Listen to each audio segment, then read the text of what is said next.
अशोक का कोई समाचार? वो सुरक्षित तो है? अशोक की सुरक्षा के विषय में आप निश्चिंत हो जाइए देवी। फिर वो अभी तक आया क्यों नहीं है? कहीं वो किसी संकट में तो नहीं? वो सत्य की खोज पर निकला है देवी, और सत्य के मार्ग पर चलने वालों का मार्ग कितना भी कठिन, कितना भी संकटपूर्ण क्यों ना हो, किंतु अंततः सफलता उन्हीं को मिलती है। ये शिक्षा आप ही ने तो उसे दी है। आचार्य, क्या वो इस सत्य को स्वीकार कर पाएगा? कहीं सत्य में छिपे मीर की क्रूरता अगर उसे ज्ञात हो गई तो मुझे भय है कि वो... आपने जो उसे संस्कार दिए हैं, उन संस्कारों पर विश्वास कीजिए, और जितना आप समझती हैं उससे कहीं अधिक परिपक्व है अशोक। मैंने आपको वचन दिया है, उसकी सुरक्षा का उत्तरदायित्व मेरा है। निश्चिंत हो जाइए। आप रानी शुभरसी के पास जाइए, इससे पूर्व कि आपकी अनुपस्थिति पर किसी को संदेह हो।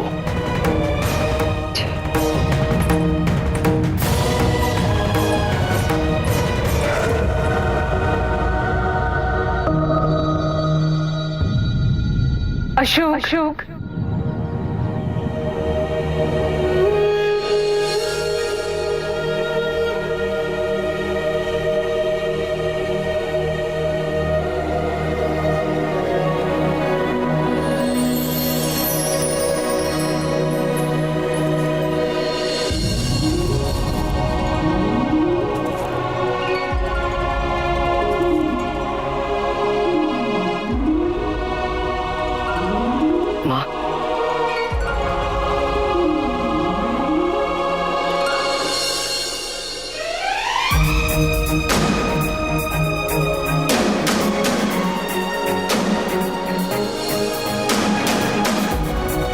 मेरे पुत्र।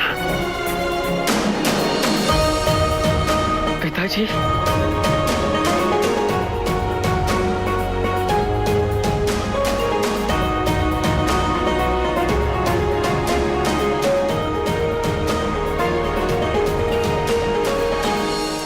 पिताजी,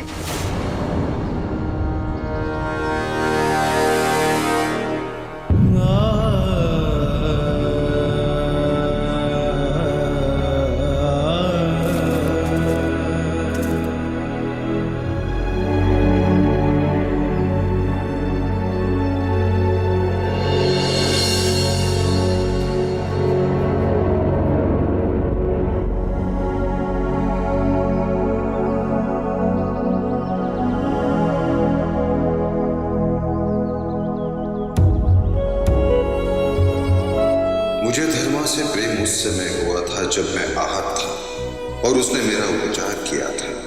एक दिन मैंने उसे कुछ बच्चों को पढ़ाते हुए देखा।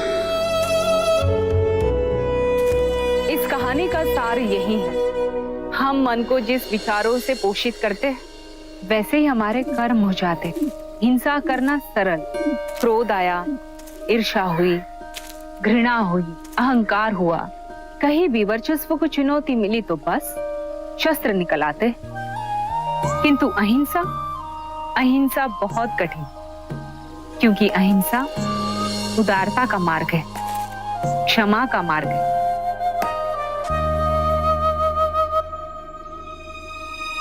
उसके विचार सुन के मुझे आभास हुआ कि वो मुझसे कितनी भिन्न है, और यही भिन्नता मुझे उसकी ओर आकर्षित करने लगी।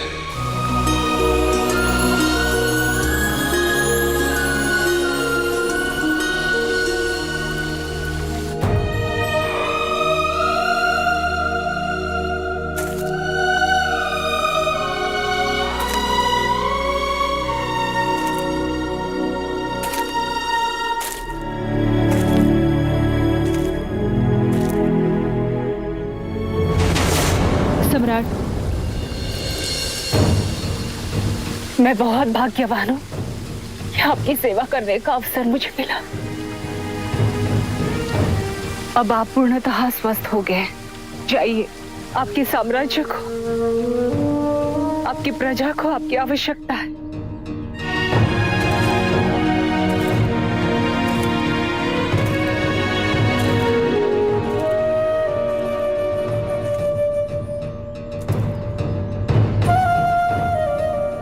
हम दोनों का मिलन मगध के उत्थान का कारण बनना चाहिए, पतन का नहीं। अवश्य बनेगा मगध के उत्थान का कारण। मैं तुम्हें वचन देता हूँ, अपना कर्तव्य संपूर्ण कर मैं तुम्हें लेने के लिए अवश्य लौटूंगा। वचन की आवश्यकता नहीं, मुझे विश्वास है आप जरूर आएंगे।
पर अब नहीं है पिताजी, आपकी जगह वो हथियार है।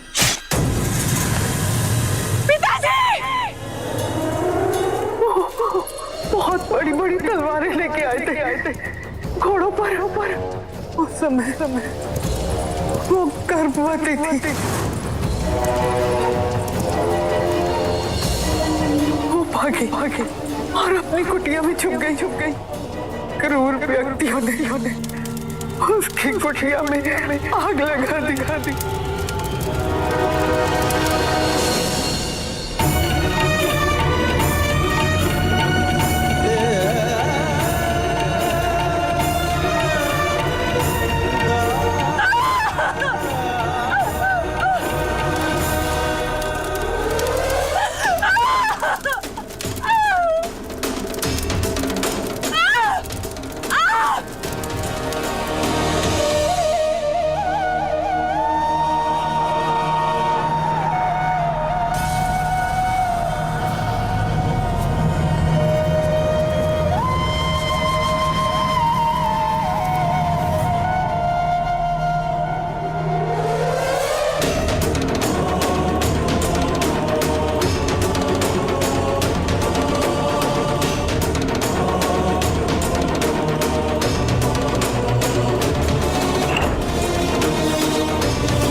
मुझे आपसे एक बात पूछनी है, जो आपको पूछते धर्म सत्य अहिंसा का पालन करते, आप सारे अन्याय उन्हीं के साथ क्यों करते हैं? क्या माँ ने आपसे कभी कुछ मांगा है? मुझे तो नहीं लगता। विद्युक अपने संघर्ष में भी वो संतुष्ट रही। अन्याय हुए, अत्याचार हुआ उन पर वो सब सहती रही वो। आपको अच्छा लगता है ना अपने भक्तों को ऐसे प्रताड़ित करना? अत्याचारी क्रूर व्यक्ति शक्तिशाली बनते गए, समृद्ध होते गए। जिस भवन में उन्हें सम्मान पूर्वक जीवन व्यतीत करना चाहिए, वहां वो एक दासी बनकर रह रही, बारंबार अपमानित हो रही, और आप देख रहे हैं 14 वर्ष भटकती रही वो। और उस भवन में उन्हें कैसा लगता होगा जहां उनके पति उनके सामने समीप होकर भी वो उनके साथ नहीं। माँ ने एक बार बताया था मुझे कि आप अपनी पत्नी सती को खोकर कितने दुखी हुए थे। बहुत पीड़ा हुई थी आपको। जब आप इस दुख को समझते हैं तो आपने मेरे माता पिता के बिछड़ने का दुख कैसे नहीं समझा? कहां चले गई थी आपकी संवेदना? पत्थर में वास करते करते आप स्वयं पत्थर हो गए। तभी तो मां के साथ आज भी अनर्थ हो रहा है और आप कुछ नहीं कर पा रहे।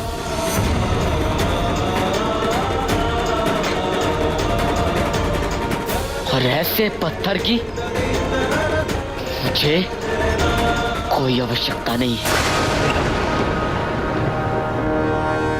कोई आवश्यकता नहीं है मुझे।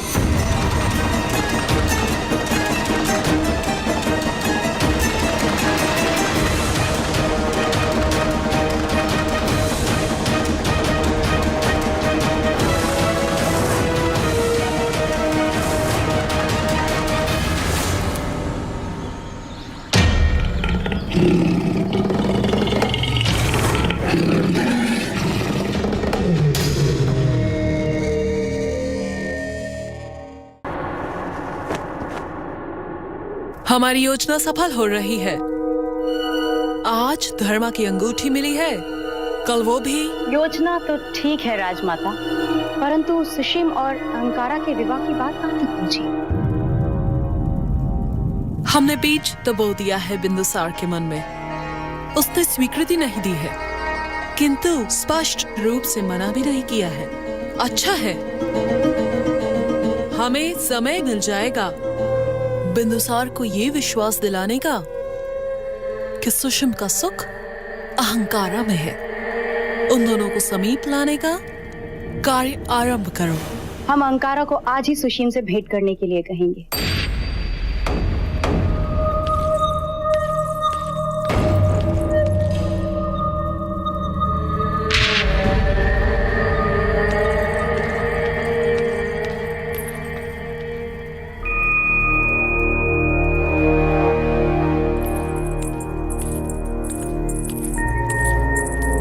राजमाता यहाँ क्या कर रही थी? आपके और सुशीम के विवाह के बारे में बात करने आई थी। क्या? उन्हें किसने अधिकार दिया मेरे जीवन के बारे में? ये प्रस्ताव हमने ही रखा था उनके सामने। हम चाहते हैं कि आप सुशीम से विवाह करें। नहीं, ऐसा नहीं हो सकता। मैं सुशीम से विवाह नहीं करूंगी। अब वो बहुत ही क्रूर व्यक्ति है। अहंकारा, ये आपके लिए और हमारे लिए अति आवश्यक है। आपको ये विवाह करना ही होगा। माँ, आपको पता भी है कितनी घृणा करता है वो मुझसे। मारना चाहता है वो मुझे। आया था वो तलवार लेकर। उससे विवाह करने से अच्छा यही होगा कि मैं स्वयं ही अपने प्राण ले लूं। अहंकारा, अहंकारा!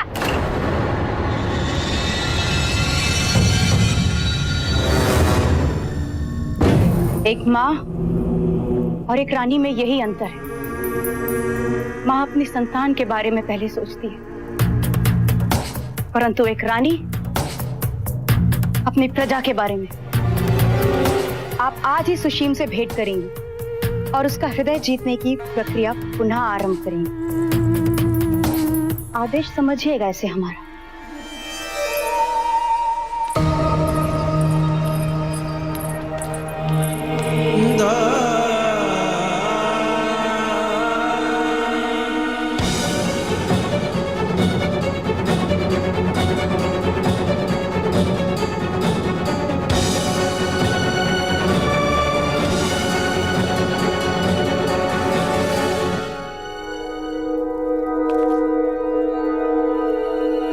हमने सुना है प्रस्ताव आया तुम्हारे विवाह का अहंकारा के साथ। हाँ, वैसे सुना तो मैंने भी।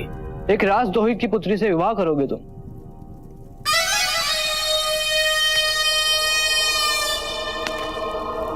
पहली बार जब इस प्रस्ताव के बारे में मैंने सुना था, मैं भी उसके विरुद्ध था।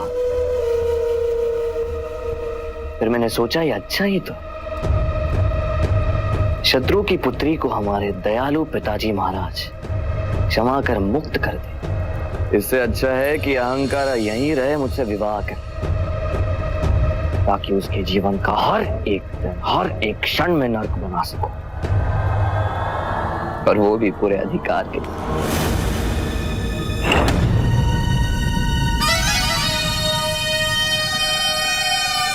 एकांत।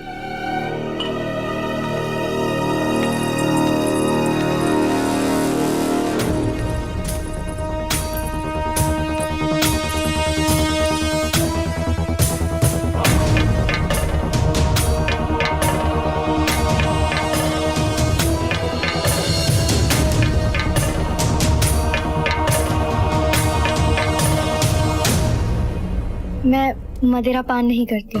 क्या मैंने सुना नहीं? मैं मदिरा पान नहीं करती। और जोर से कहो। मैं मदिरा पान।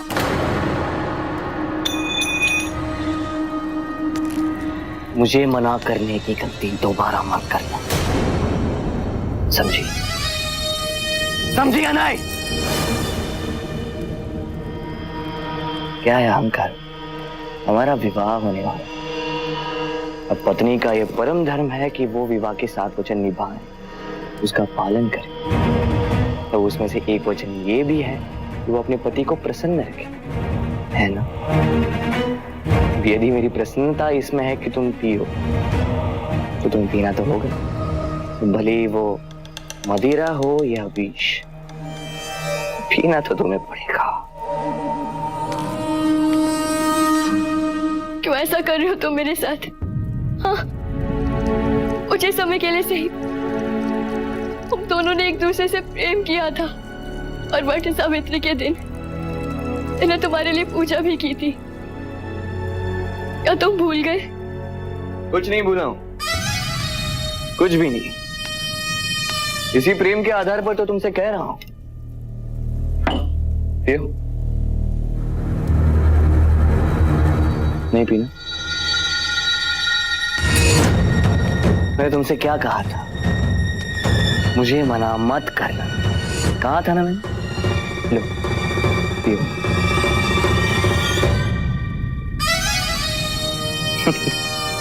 अब मैं भी देखता हूं तुम कैसे नहीं पियोगे।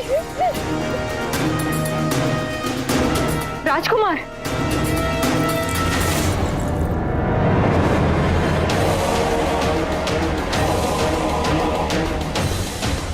क्या चाहिए? जी वो मैंने कुछ गिरने की आवाज सुनी।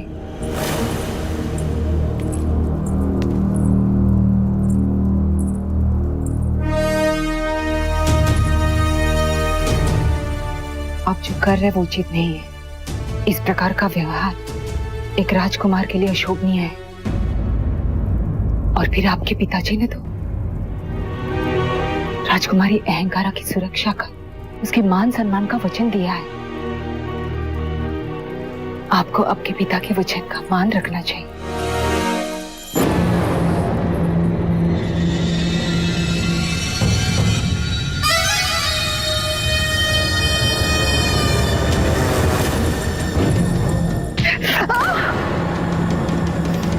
दासी है, दासी बनकर है।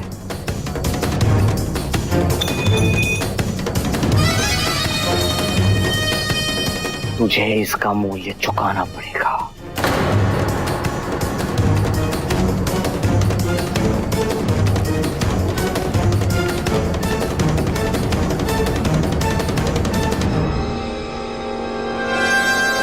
अशोक,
आप राजकुमार हैं, राजकुमार अशोक, महान सम्राट चंद्रगुप्त मौर्य के पौत्र। For more updates, log on to colorstv.in.com. Like us on facebook.com/colorstv. Follow us on twitter.com/colorstv. For more updates, log on to colorstv.in.com. Like us on facebook.com/colorstv. Follow us on twitter.com/colorstv.